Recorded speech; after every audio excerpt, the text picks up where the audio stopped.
Welcome to Penrose Learning, where we make understanding easy. In this video, I will explain how to study economics. First, begin by thoroughly understanding the fundamental concepts. Focus on key definitions, theories, and models, ensuring you grasp the basics before moving on. Next, organize your study materials and create a realistic schedule. Dedicate specific times each week to economics, treating it like an important appointment. This consistent approach builds a strong foundation and prevents last-minute cramming, making your learning more effective and less stressful. Once you have the basics down, start applying economic theories to current events and real-world scenarios. This helps solidify your understanding and makes the subject more engaging.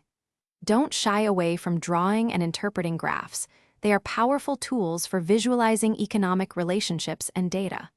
Also, engage in discussions with classmates or teachers. Explaining concepts to others or debating different viewpoints can reveal areas where your understanding might need strengthening. Consistent practice is crucial for success in economics. Regularly work through practice questions, case studies, and past exam papers to familiarize yourself with question formats and time constraints.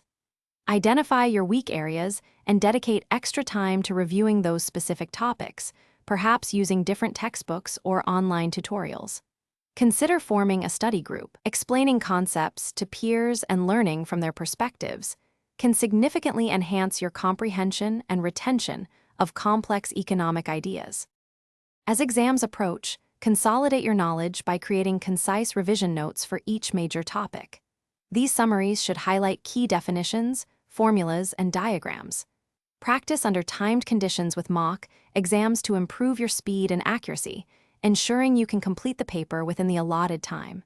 Remember to check the description for a link to the Echo Dot smart speaker and other great deals.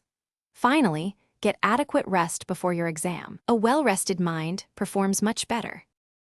Thanks for watching. If this was helpful, leave a like and consider subscribing. See you next time.